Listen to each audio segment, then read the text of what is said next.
Assalamualaikum warahmatullahi wabarakatuh. Alhamdulillahi rabbil alamin. Wa bihi nasta'in ala umuri dunya waddin. Summa salatu wassalam ala khairi man ba'athahu Allah rahmatan lil alamin. Sayyidil anbiya'i wal mursalin Rasulillah Muhammad sallallahu alaihi wasallam wa ala alihi wa ashabihi ajma'in. Allahumma 'allimna ma yanfa'una wanfa'na bima 'allamtana wa zidna 'ilma innaka antal alimul hakim. Bapak-bapak, ibu-ibu, saudara-saudari, kaum muslimin dan muslimat, jamaah fardu isya di Masjid Tariq Al-Jannah yang dirahmati Allah Subhanahu wa taala. Marilah kita senantiasa memanjatkan rasa syukur kita kepada Allah Subhanahu wa taala atas limpahan nikmat dan karunia-Nya. Di malam hari ini kembali kita dapat berjumpa dalam kajian tafsir Al-Qur'an. Selawat berandikan salam kita hadiahkan kepada Rasulullah Muhammad sallallahu alaihi wasallam. Allahumma salli wa sallim wa barik alaihi. Harapan kita semoga kita semua masuk dalam kelompok pengikut baginda yang insyaallah mendapatkan syafaat nantinya. Jamaah rahimakumullah, pada malam hari ini kita akan membersamai firman Allah Subhanahu wa taala yang memberikan panduan dan motivasi kepada kita bagaimana sesungguhnya syarat pemimpin yang berhasil dan bagaimana ukuran memilihnya. Dan tentunya ayat yang akan kita bersamai ayat yang ada dalam surah Yusuf. Tatkala Allah Subhanahu wa taala menceritakan kepada kita bagaimana Yusuf alaihi salam yang diberikan Allah amanah, diberikan Allah mandat, diberikan Allah kelebihan. Dengan demikian segala apa yang Allah berikan kepadanya ini dapat dimanfaatkannya untuk membawa dan menyelamatkan negerinya. Adapun ayat yang berkaitan dengan tema kita ini secara spesifik, surah Yusuf pada ayat yang pertama, surah Yusuf ayat 48 dan 49. Allah Subhanahu wa taala berfirman dalam konteks bagaimana Yusuf mentakwil mimpi raja. Summa ya'ti min ba'di zalik sab'un shidadun ya'kulna ma qaddamtum lahunna illa qalilan mimma tuhsinun. Summa ya'ti min ba'di zalika 'amun fihi yughathun nas wa fihi yaqsirun. Allah Subhanahu wa taala berfirman mengabadikan perkataan Yusuf yang menafsirkan mimpi raja. Setelah itu akan datang 7 tahun yang sangat sulit, yang akan menghabiskan apa yang kamu simpan untuk menghadapinya di tahun sulit itu, kecuali sedikit dari bibit gandum yang kamu simpan. Setelah itu akan datang tahun ketika manusia diberikan hujan dengan cukup, dan pada masa itu mereka akan memeras anggur. Jamaah rahimakumullah, ayat yang tadi saya bacakan bagian dari kisah Yusuf yang Allah abadikan. Bagaimana Yusuf digambarkan hidupnya itu betul-betul seperti, ya, bukan lagi sekedar roda, seperti roller coaster. Bagaimana beragam kesulitan dihadapi Yusuf tatkala dia masih mendekam dalam penjara, bahkan kasusnya pun terkesan dipeti emaskan, ya, dipeti kemaskan, nggak ada proses hukum di sana, tidak ada jelas berapa lama Yusuf akan mendekam dalam penjara. Tiba-tiba bagaimana raja yang bermimpi satu mimpi yang bahkan para penasehatnya pun tidak mampu untuk memahami apa maksud mimpi itu. 7 sapi kurus memakan 7 sapi gemuk. Ini yang kemudian ditafsirkan oleh Yusuf, bagaimana akan datang 7 tahun dengan hasil melimpah yang menuntut seorang pemimpin mampu untuk menata dan mengelola dengan baik surplus dari hasil panen yang ada. Karena setelah 7 tahun masa surplus akan datang satu masa minus. 7 tahun sulit ketika satu pemerintahan tak bersiap untuk menghadapi satu krisis yang ada di depan mata, menganggap kelebihan hari ini ya untuk dihabiskan hari ini, surplus yang didapat ya untuk disenang-senang dan dihabiskan saat ini.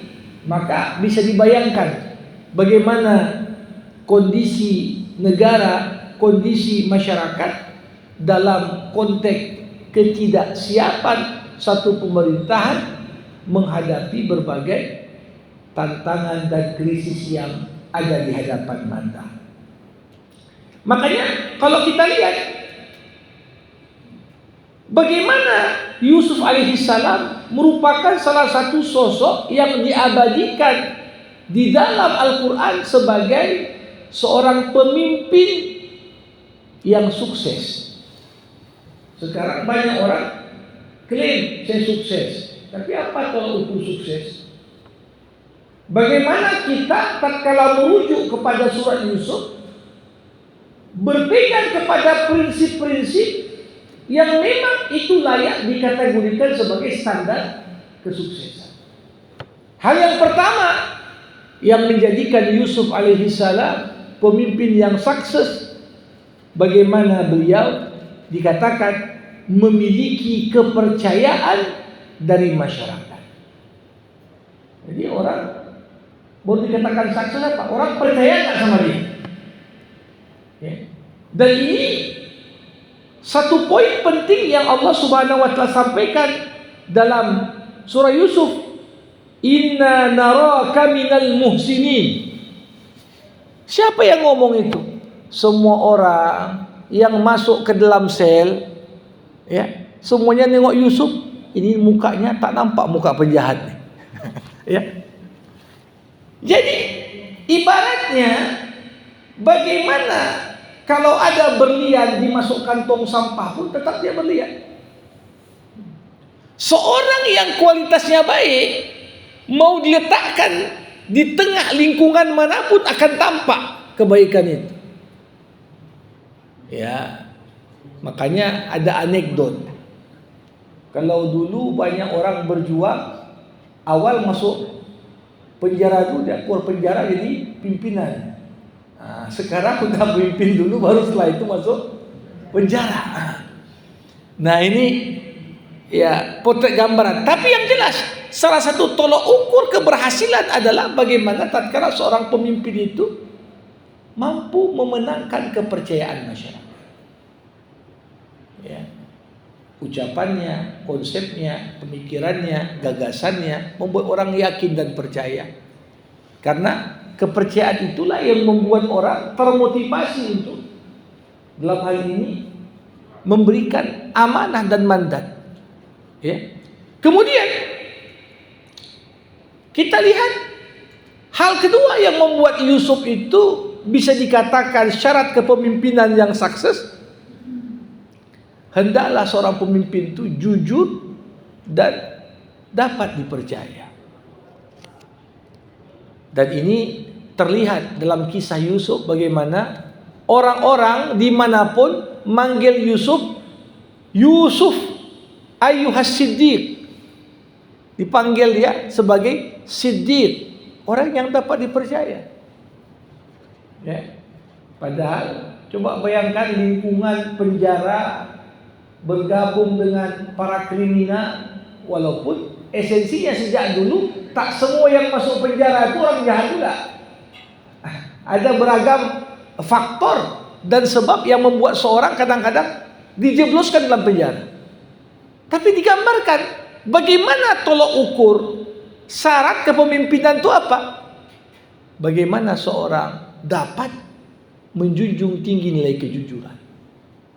Makanya harapan dan optimisme itu akan hilang dengan sendirinya kalau satu pemimpin justru lahir dari sebuah proses yang tidak jujur. Disinilah kita melihat syarat kepemimpinan jujur dan dapat dipercaya. Yang ketiga, kita lihat bagaimana syarat kepemimpinan tadi yang mampu sukses di tengah masyarakat pada sosok Yusuf alaihi salam juga tampak pemimpin itu hendaklah orang yang memiliki ilmu dan kapasitas. Zalika mimma 'allamani rabbi. Yang demikian itu di antara apa yang Tuhanku ajarkan kepadaku. Jadi kepemimpinan enggak hanya menuntut orang saleh saja. Saleh bagian penting. Tapi saleh tanpa pengetahuan, saleh tanpa ilmu dan pengetahuan yang cukup untuk kemudian dapat menghadapi beragam tantangan. Nah, ini juga termasuk di antara hal yang sangat esensial. Yang keempat termasuk dikatakan di sini bagaimana digambarkan mampu seorang pemimpin itu harus visioner. Jangan hanya cerita zaman sekarang, zaman lalu membanggakan apa yang sudah ada, tapi seorang itu apalagi zaman sekarang kita dalam konteks dunia global harus mampu seorang pemimpin memperkirakan dengan benar apa yang menjadi tantangan dan peluang di zamannya. Ini yang nampak pada sosok Yusuf. Lewat mimpi raja, Yusuf sudah bayangkan ini 7 tahun surplus. Namun setelah itu ada 7 tahun defisit. Banyak negara-negara ketika surplus dia tak mempersiapkan diri. Ada siklus. Karena gak mungkin kondisi yang sama akan terus terjadi dalam sebuah negeri ataupun dalam sebuah peradaban. Dawamul hal minal muhal. Kondisi yang sama berlaku untuk seterusnya, itu hal yang mustahil. Mungkin kalau surplus akan datang suatu masa pergantian iklim kah, krisis global kah, maka seorang tentunya perlu membaca tanda-tanda zaman dan mempersiapkan diri membaca dengan baik. Bisa kita bayangkan kalau seorang pemimpin itu bahkan tak paham zamannya, apalagi dia diharapkan untuk memahami masa depan yang akan dihadapinya. Dan tentunya para hadirin rahimakumullah, termasuk pentingnya pemimpin itu apa?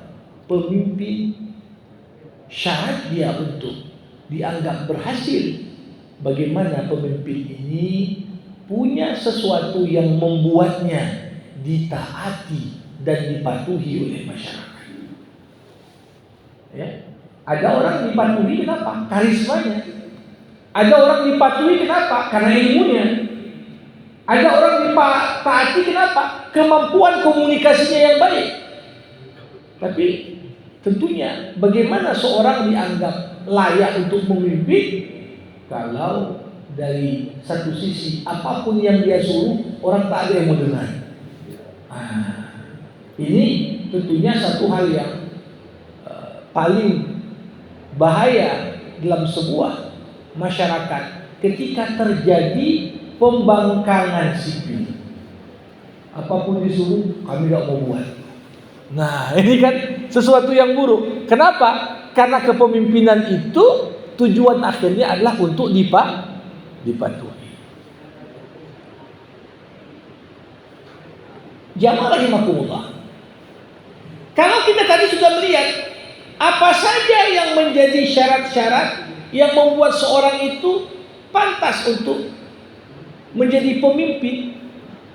Mulai tadi ada kepercayaan dari masyarakat, jujur dan dapat dipercaya, kemudian punya ilmu dan kapabilitas, kemudian bisa memiliki visi dan mampu membayangkan masa depan, memprediksinya dengan baik, termasuk dipatuhi masyarakat.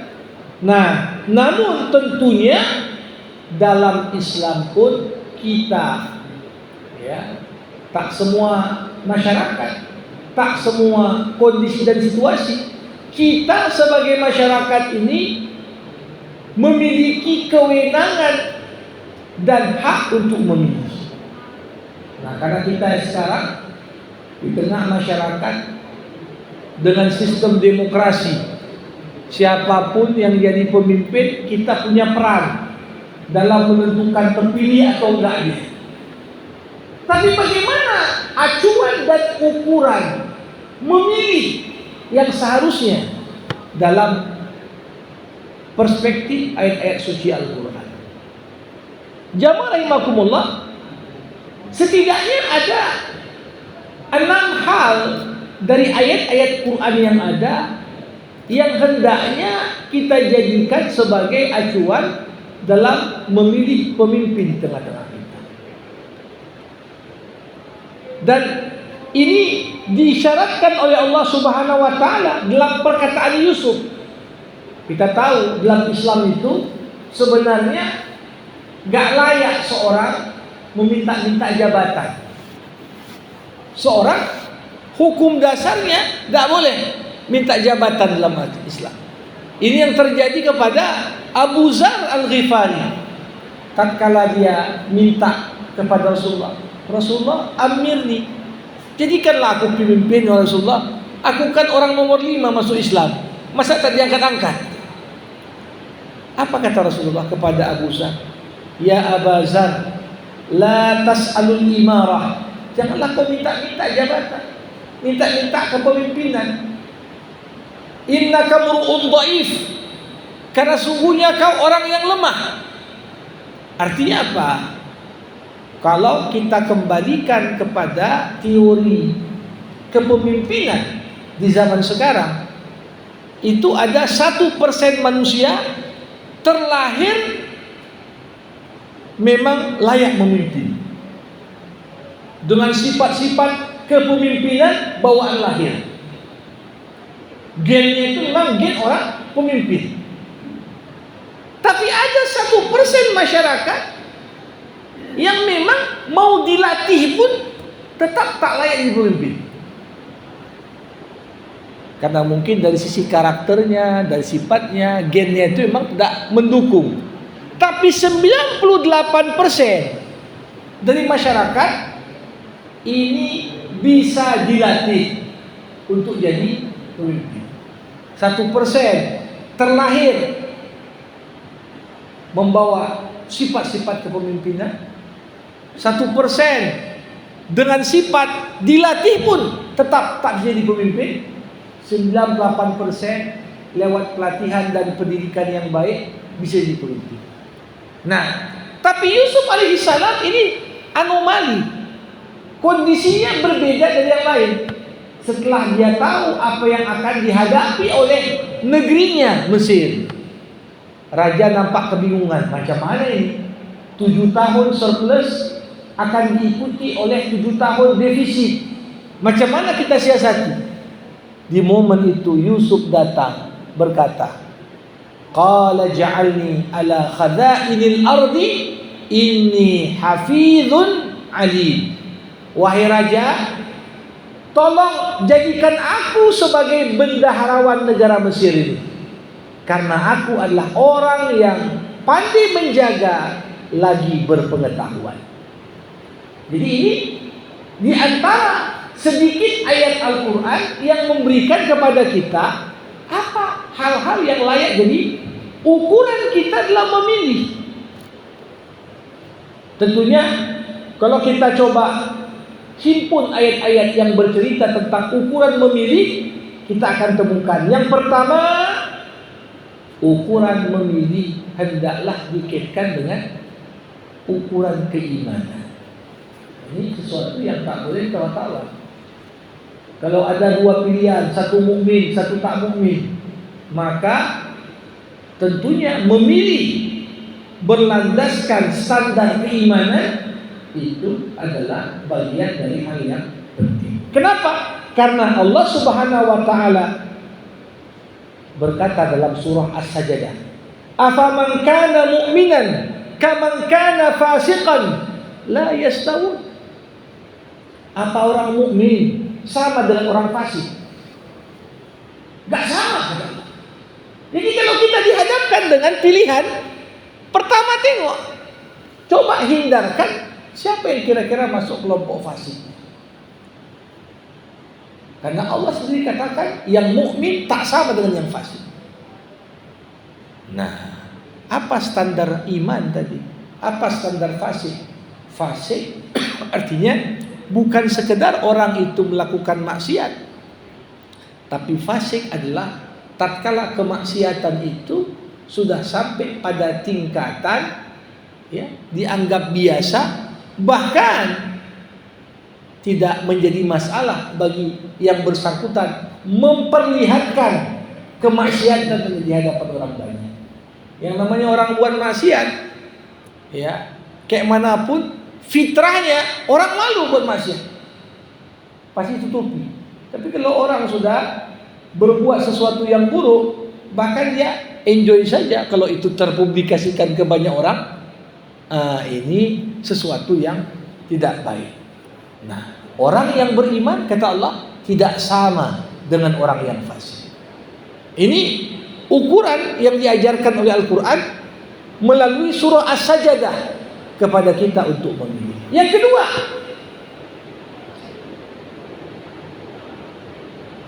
memilih selalu dalam hal-hal tertentu acuannya apa? Mana yang lebih dulu? Rasulullah dulu kalau misalnya disuruh milih di antara si A sama si B, Nabi tengok mana yang lebih dulu Islam. Jadi kadang-kadang kita ini standar acuan dalam memilih adalah siapa yang lebih dulu. Nah, tentunya nggak semua hal harus kita lihat dari sisi mana yang lebih dulu. Tapi dalam urusan-urusan tertentu, urusan pengalaman itu juga menjadi standar, yang menjadi acuan bagi kita untuk memilih dan menimbang. Makanya dulu dikatakan orang yang masuk Islam sebelum kota Mekah dibebaskan gak sama dengan orang yang baru masuk Islam setelah Mekah dibebaskan. Yang masuk Islam sebelum Mekah dibebaskan pasti militansinya lebih tinggi karena dia ikut berjuang. Islam belum kuat. Tapi kalau sekiranya masuk Islam setelah Islam kuat, semuanya masuk Islam. Nah, begitu juga dalam banyak hal. Keterujian seseorang akan dilihat bukan sekedar mana yang lebih dulu, tapi dari sisi pengalaman yang kemudian dapat dijadikan sebagai pertimbangan.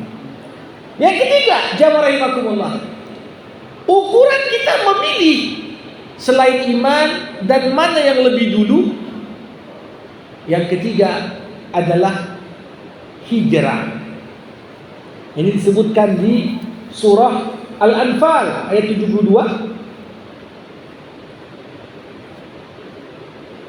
Walladzina amanu wa lam yuhajiru. Ya. Orang yang beriman tapi belum berhijrah, maka tak ada sedikit pun kewajiban atasmu untuk melindungi mereka hatta yuhajiru. Malakum min walayatihim hatta yuhajiru. Jadi hijrah itu artinya apa? Komitmen dia. Bukan sekedar hijrah ini dalam makna pindah dari tempat ke tempat yang lain. Tapi hijrah bisa juga kita maknai dari sisi apa? Bagaimana kondisi dia berubah dari satu kondisi yang kurang baik menjadi kondisi yang lebih baik. Nah, ini juga termasuk melihat orang yang mungkin semua Islam, tapi ada satu ya komitmennya dalam konteks berubah itu lebih baik, lebih tinggi daripada yang lain. Itu juga kadang-kadang jadi ukuran dalam memilih. Nah, kemudian di sisi yang lain ada ukuran memilih berikutnya di surah Al-Baqarah ayat 247. Ketika Bani Israel meminta kepada Allah, ya Allah, ib'as lana malikan nuqatilu fi sabilillah. Ya Allah, utuslah untuk kami seorang raja yang akan memimpin kami berperang di jalan Allah. Tapi kemudian ternyata permintaan itu diijabah Allah. Innallaha ba'atsa lakum Taluta malika. Allah utus Talut untuk jadi pemimpin kalian. Di momen itu protes Bani Israel. Anna yakunu lahul mulku alaina walam yakun lahu sa'atan minan mal. Bagaimana si Talut ini pula jadi pemimpin bagi kami? Duitnya kan enggak banyak. Jadi standar mereka ketika itu melihat pemimpin mana yang paling banyak duitnya. Seakan-akan kalau banyak duit kecipratan lah kita mungkin. Tapi jamaah rahimakumullah, jawaban dari Allah Subhanahu wa taala, kenapa Allah memilih Talut sebagai pemimpin? Dikatakan bahwasanya innallaha zadaku basatan fil ilmi wal jism. Allah berikan kelebihan pada si Talut ini yang membuatnya layak untuk dipilih. Kenapa? Ilmunya lebih luas, fisiknya lebih kuat. Jadi itu pun ukuran memilih juga. Bukan sekedar orang melihat dari sisi apa, tapi ilmunya, wawasannya macam mana. Yang kedua, kekuatan fisiknya macam mana? Karena bagaimanapun juga pemimpin itu adalah potret dari rakyat. Maka perlu seorang pemimpin tampak di situ yang disegani. Kemudian yang nggak boleh kita lupakan ada yang kelima. Ketika mau memutuskan siapa yang dipilih pemimpin, Allah Subhanahu wa taala di surah Maryam mengingatkan, perlu juga kita lihat calon pemimpin itu ditelusuri dulu akal keluarganya. Keluarganya macam mana? Bermasalah enggak? Atau keluarganya macam mana? Patriotik enggak? Itu perlu ditengok. Dari mana inspirasinya? Ketika Maryam alaihi salam hamil, apa tanggapan penduduk di Bethlehem terhadap Maryam? Ya Maryam, ya ukhta Harun, ma kana abuki mura'asu wa ma kanat ummuki baghiyah. Maryam, macam mana kau hamil di luar nikah begini? Ayahmu dulu bukan orang jahat, makmu pun bukan pelacur. Nah, dari tangkapan kita terhadap ucapan masyarakat, siapapun yang mau dipilih gak bisa dilepaskan. Sosok si fulan, siapa ayahnya? Siapa maknya? Gimana keluarganya dulu? baik enggak? Kan begitu.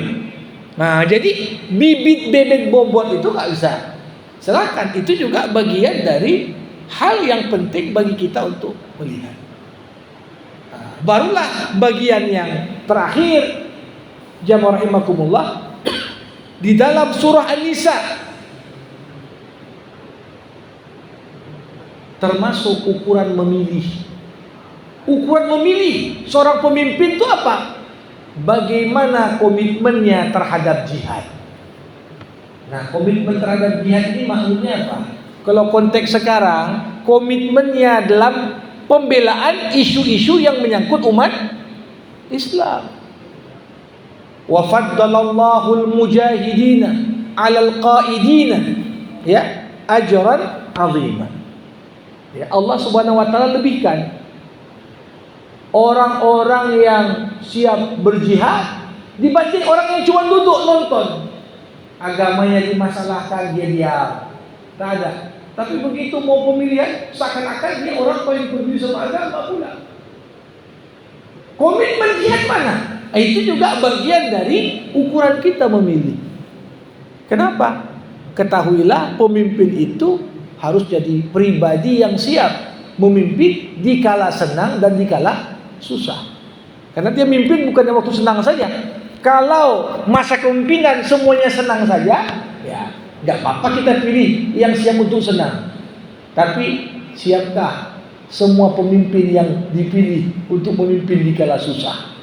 Nah, makanya tadi selain Al-Quran menyuruh kita melihat ukuran iman, mana yang lebih dulu, komitmen terhadap hijrah, punya kekuatan fisik yang kuat dan ilmu yang baik, dilihat juga dari sisi latar belakang keluarganya, barulah yang terakhir komitmennya dalam membela isu-isu keumatan.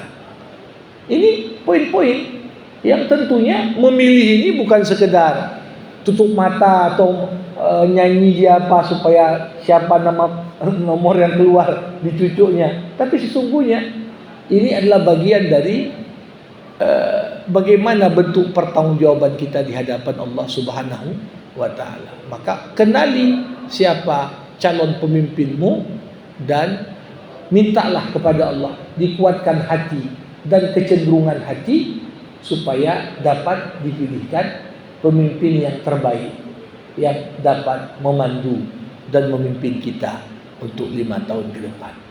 Nah, ini makna yang dapat kita ambil sebagai inspirasi dari ayat. Ya, mudah-mudahan Allah Subhanahu wa taala anugerahkan kepada kita pemimpin yang adil, dan jangan Allah hukum kita dengan dosa-dosa yang kita buat, kemaksiatan yang kita anggap enteng dan sepele, dengan dipilihkan pemimpin yang justru buruk di tengah-tengah kita semua. Ini harapan kita. Sebelum kita tutup dengan doa, tentunya kita buka diskusi dan tanya jawab. Yang mau bertanya, berkomentar, dipersilahkan dengan segala hormat.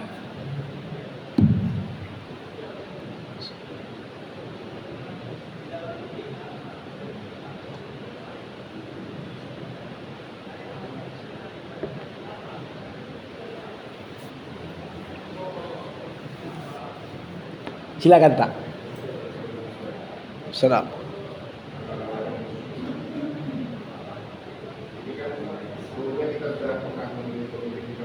Ya. Jadi seandainya kita memang kita tahu bahwa ini ada yang lebih baik, gitu kan, tapi kita memilihnya yang kurang baik. Itu bagaimana? Ya. Jamaah rahimakumullah.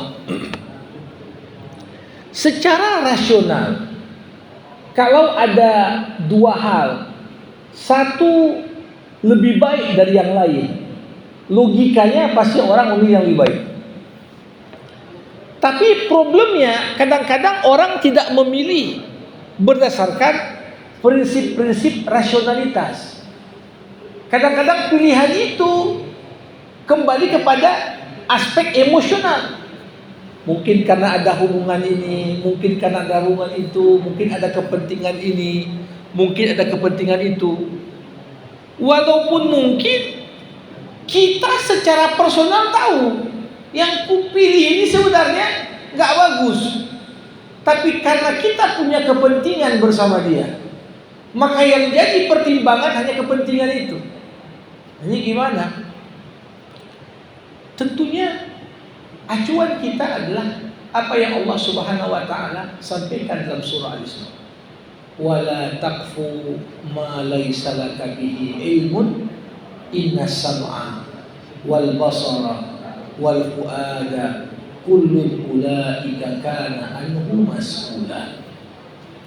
Janganlah kau campuri urusan yang kau tidak ada pengetahuan tentangnya.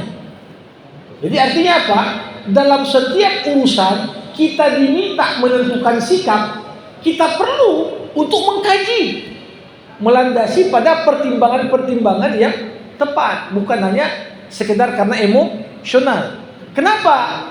Pendengaranmu, penglihatanmu, hati dan pikiranmu semuanya akan dimintai pertanggungjawaban oleh Allah.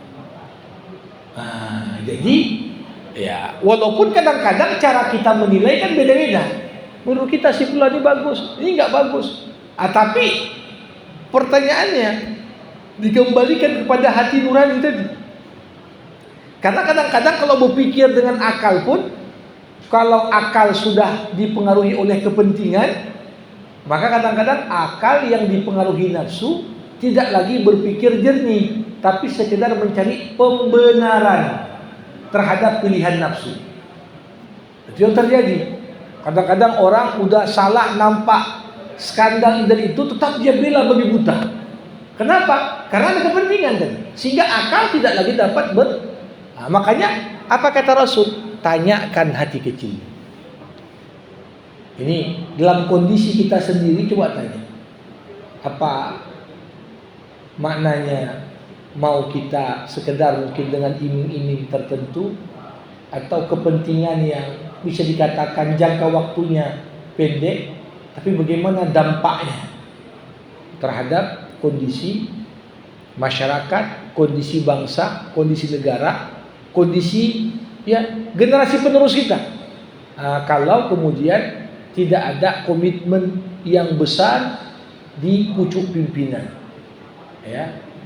Dari level ya, kenapa ini langsung bersentuhan tingkat kota, tingkat provinsi, tingkat negara, ya, akan langsung bersentuhan. Kenapa? Urusan kedepannya ya kepala dinasnya mereka yang tentukan siapa. Ya ujungnya kalau di awal itu berdasarkan hal-hal yang lebih banyak kepada karena pertimbangan emosional dan kepentingan, itu juga akan berdampak. Makanya dikatakan gimana? Kalau gimananya dikembalikan pada ayat tadi. Ya, apapun yang kita tentukan, kita akan dimintai pertanggungjawaban. Itu jawabannya kira-kira. Terima kasih. Ya. Silakan. Waalaikumsalam.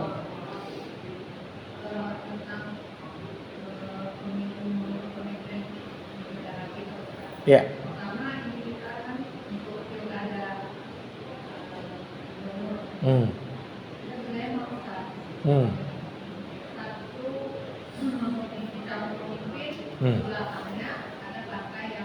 Ya.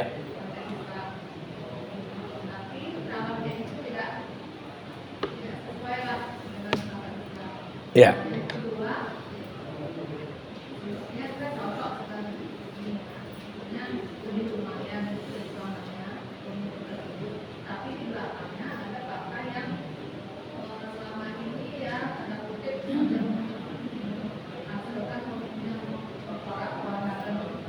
Ya. Ya.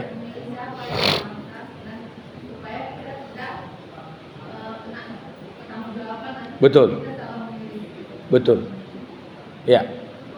Para hadirin yang saya muliakan, ya, memang memimpin itu, memilih pemimpin tidak hanya sekedar memilih sosok ansih, tapi sangat menentukan bagaimana kualitas pemimpin ke depan. Siapa tim pembisiknya? Siapa tim pembisiknya? Makanya rusaknya pemimpin diawali dari rusaknya ring satu pemimpin. Nah, namun kembali lagi, apakah pemimpin yang diusung oleh satu partai, sebutkan saja, yang mungkin track recordnya dikenal dengan yang kurang baik lah dari sisi standar memilih menurut Islam, apakah sosok tersebut tampak orang yang dalam tanda kutip bisa dikatakan dia sekedar ditunjuk sebagai petugas partai yang tak bisa menyuarakan apa pandangannya kecuali dikontrol semua, atau di sisi lain justru nampak yang bersangkutan dari mulai memilih pun, apakah dia melibatkan orang-orang yang digambarkan ini siap menjadi para pembisiknya yang utama ke depan. Nah, ini kembali memang jawaban itu kepada kualitas orang yang bersangkutan. Apakah pribadinya lemah sehingga mudah disetir, atau nampak dari sisi pandangannya enggak, ini konsep dari dia, pikiran memang dia ajukan. Nah, kalaupun mungkin ada, ya dalam kondisi sekarang partai yang mungkin ya dimaksud tadi, ya mungkin kenapa mengusung itu boleh jadi seperti dalam politik itu kan musuh-musuhmu kawanmu kan gitu, kawan musuhmu kan gitu. Nah, kadang-kadang hal seperti itu muncul. Jadi ada kepentingan yang sama yang membuat ya bertemulah dua kepentingan karena sama yang kita hadapi. Nah, di sisi lain begitu juga ijtihad politik yang diusung bahkan oleh partai Islam. Tapi kalau di sisi lain partai Islam mendukung, tapi justru dengan masuknya situ justru tak nampak lagi warnanya dia. Tak nampak lagi warnanya dia dalam makna ya mungkin juga dia tak bisa mewarnai, justru dia diwarnai. Nah, ini juga satu poin yang patut untuk jadi perenungan dan pertimbangan. Nah, makanya antara konsepsi Al-Quran yang tadi kita sampaikan, nah, ini kan memang antara teori dengan praktek di lapangan nggak bisa bulan-bulan sama, ya. Nah, makanya kita lihat tetap ada menimbang-nimbang mana yang dari satu sisi lebih banyak unsur yang lebih dekat untuk dipilih, ya. Dan kita tak bisa pisahkan dari intrik-intrik politik misalnya, ya, intrik-intrik politik yang terjadi yang seorang itu harus paham, ya. Boleh jadi di awal ini pendekatan dengan ini, tapi tiba-tiba cuk berubah hitung-hitungan dalam, ya, yang artinya ada bergening yang mungkin tak dipublis di media dan di ya khalayak umum, tapi orang bisa menduga-duga apa, kenapa bisa berubah dan lain sebagainya. Yang kadang-kadang ini juga hal-hal yang terjadi bisa dirasakan walaupun sulit diungkapkan kan gitu. Nah, dirasakan tapi sulit diungkapkan. Kenapa? Bukti tak ada kan gitu. Nah, karena semuanya tertutup rapat dan rapi. Nah, begitulah gambarannya. Makasih. Ya, silakan. Ya, ya, ya, ya, ya, ya, ya. Ini saya tentunya kalau pada pilihan saya pribadi, ya, pilihan saya pribadi, ya, untuk pemilihan gubernur, saya masih percaya pada yang lama untuk melanjutkan, ya. Nah, walaupun mungkin partainya itu ini tak lepas dari memang ada permufakatan yang tak baik untuk awalnya memborong semua partai supaya tak dapat tiket dari awal itu tempat dirasakan. Nah, sedangkan yang untuk wali kota, ya, ini tentunya tidak bisa saya sampaikan ini eh, karena saya ada beberapa mengenal secara pribadi. Jauh sebelum kontestasi saya sudah kenal. Nah, termasuklah calon wali kota yang saya condong ke situ. Ini yang diusung bahkan oleh partai yang apa namanya, yang merah tadi. Jadi saya sudah kenal dengan Prof Rida jauh sebelum kontestasi. Saya kenal kualitas pribadinya, saya kenal keluarganya. Jadi lebih pada pertimbangan demikian, dan secara apa ya, psikologis orang yang artinya untuk ikut kontestasi itu bisa saya katakan dia yang pengorbanannya cukup paling besar. Ya, seorang sudah berada di zona nyaman, ya, udah ASN, sudah apa namanya, tapi karena berangkat dari sebuah harapan, maka itu yang apa namanya, ya, tidak berarti satu sisi, ya, itu dalam pandangan saya yang mungkin terbatas, ya, itu yang kemudian saya lihat. Jadi ini kalau diminta langsung untuk buka kartu, itulah jawaban saya. Ya, baik. Ya. Iya. Ya, silakan. Ya. Awalnya dia itu adanya mimpi. Iya. Di mana 11 bintang, 1 bulan dan matahari sujud kepadanya. Iya. Nah, ini kan menandakan sinyal-sinyalnya bahwa takdirnya Yusuf akan ke sana ya. Betul. Nah, dari takdir itu, sementara dia tidak berbuat apa-apa, artinya kehendak definisi itu ya sebagai manusia, dia tidak melakukan apa-apa, tapi dia dituntut oleh takdir. Nah, maksud saya jadi pertanyaannya adalah bagaimana kita bisa memahami untuk kehendak bebas itu dengan takdir yang sudah ada. Kalau misalnya takdir itu sudah memang ditentukan, berarti ada satu ketidakadilan bahwa Tuhan sudah menentukan dia begini dan dia begini. Nah, di mana posisinya kehendak bebas kita dan takdir ini sendiri? Baik, para hadirin sekalian, mencermati kisah Yusuf bisa menggambarkan kepada kita apa yang kita capai. Memang satu sisi tidak lepas semuanya dari ketetapan Allah Subhanahu wa taala.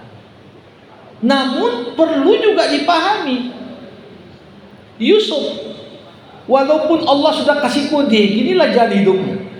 Walaupun Yusuf ketika itu gak paham.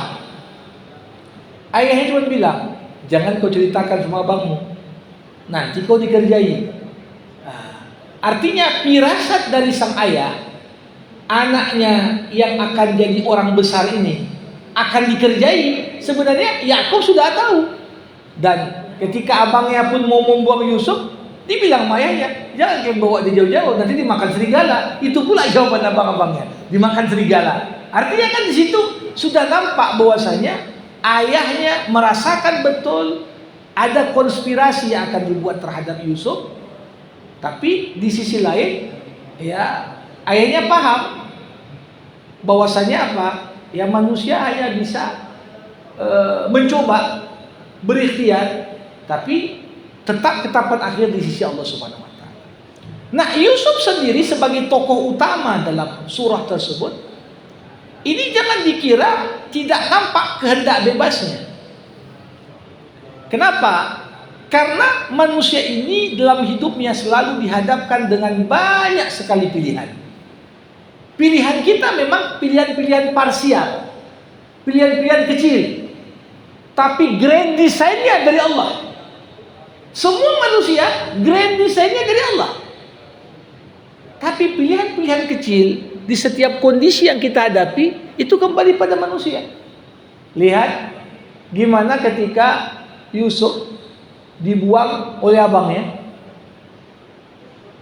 ya, Saya kira apa yang dilakukan abang kandung sendiri kepada adik kandungnya, ya, yang itu kemudian di masa kecil, memori anak kalau disakiti di masa kecil itu bisa membekas sampai dewasa itu. Tapi lihat, memang nggak disebutkan langsung dalam ayat Yusuf menghapus dendamnya, tapi bisa terlihat dari cakapnya. Ya, dia kalau Yusuf memilih asyik mikirin kayak mana balas dendam aku sama abangku, mungkin gak kayak gitu jalan hidupnya. Tapi dia berpikir apa? Ya Allah, aku berserah diri padamu, aku pilih apa yang menurutku itulah yang terbaik di antara pilihan-pilihan yang ada, walaupun sifatnya parsial. Ya, akhirnya apa? Grand design dari Allah. Allah yang setting, datang kafilah dagang ngambil dia, dijual sebagai budak di pasar. Sampailah ke istana menteri. Nah itu juga punya pilihan. Coba bayangkan kalau Yusuf milih, udahlah kebetulan istri menteri suka sama aku, ya udah main aja misalnya. Itu kan pilihan-pilihan. Tapi Yusuf di balik pilihan-pilihan parsial itu nampak kehendak bebasnya selalu memilih yang terbaik. Makanya dikatakan di saat Allah selamatkan Yusuf dari godaan Zulaikha, apa kata Allah? Innahu kana min ibadinal mukhlasin. Jadi Yusuf bukan lagi mukhlisin. Mukhlis orang yang ikhlas. Mukhlas, apa tafsiran mukhlas? Man talaba fi ikhlasihil ikhlas kana minal mukhlasin. Jadi bukan hanya sekedar di satu momen aja ikhlas. Track recordnya dari mulai dibuang ke sumur sampai kejadian itu selalu Yusuf itu ikhlas. Ikhlas dalam pengertian apa? Dia pasrahkan sama Allah. Makanya Allah tolong dia di waktu sulit.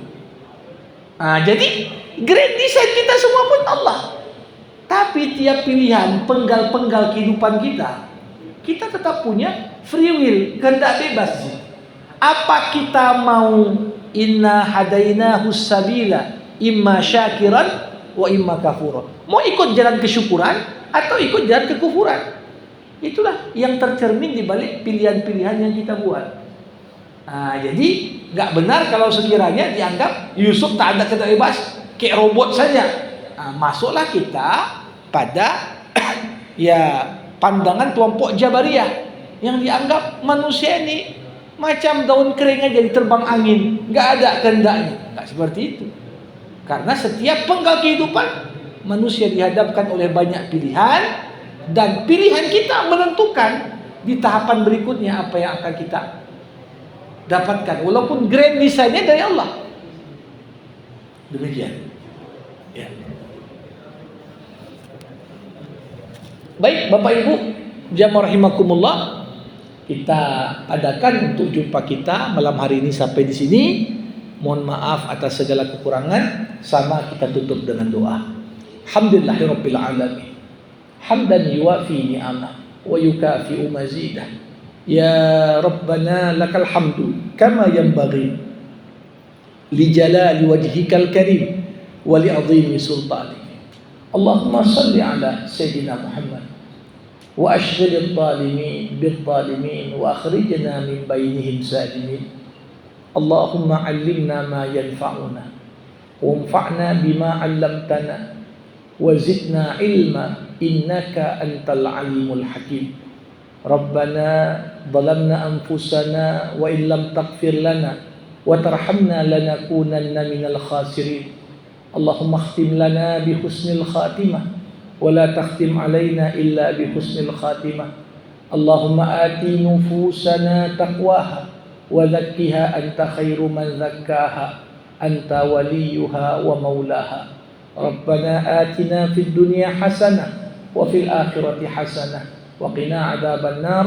Wa sallallahu ala sayyidina Muhammad wa ala alihi wa sahbihi ajma'in walhamdulillahi rabbil alamin. Terima kasih, mohon maaf atas segala kekurangan. Assalamualaikum warahmatullahi wabarakatuh.